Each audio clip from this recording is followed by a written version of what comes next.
Well, Lanie, you look fantastic. So, Charmaine, what is this treatment? Tell us about it, and how does it work to tighten the skin?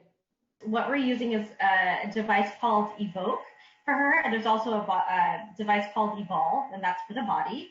It harnesses the same radio frequency power, and it's bipolar radio frequency, which gives a bulk heating effect. So it not just targets the areas of concern. For Lanie, it was the submentum, which is under the chin, and then the cheek, which is really the jowl area. And so it targets the surrounding areas as well. So the submandibular area, the submentum, but like it tightens in all around the area. It's a hands-free device, which is really, really cool, especially with COVID going on right now. We want to, keep our social distance.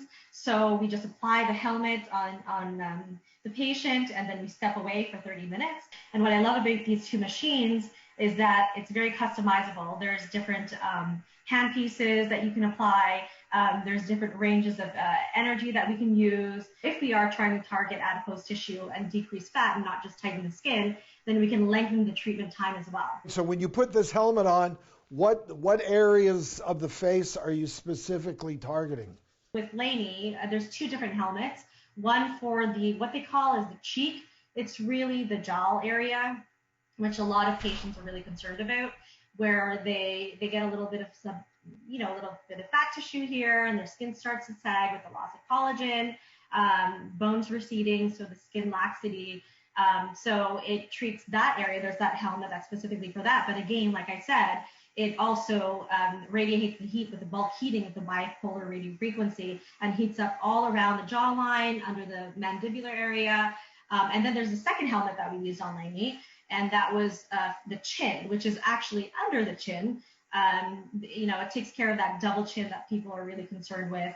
And it heats up all around the area and helps to take, and typically, especially with the subcutaneous fat that you can collect under here, we typically leave it on for a little bit longer because it does help with the adipose fat and also to skin tightening at the same time.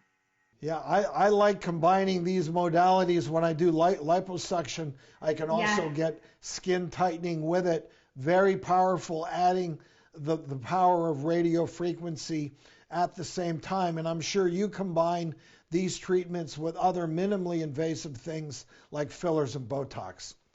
Absolutely. I've combined it with so many different things. I usually like to start with the radio frequency and do that for 6 weeks, once a week.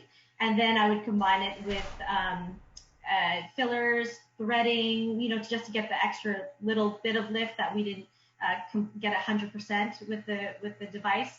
And then with fillers, you do that. I typically like to do that after as well, because I don't want any, heat can also break down filler.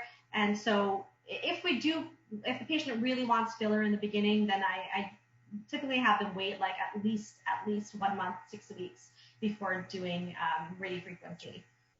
Well, I think you had the ideal patient in Lanie, that she had enough going on that bothered her. She was ready for a change, but at the same time, and I know Lanie's age, we don't need to broadcast to everyone, but I don't think she was quite ready for a classical face neck lift. So I think it was the right patient at the right time to do it on it. And congratulations to both of you. Very nice results. Thank you so much. All right. Well, thanks for coming.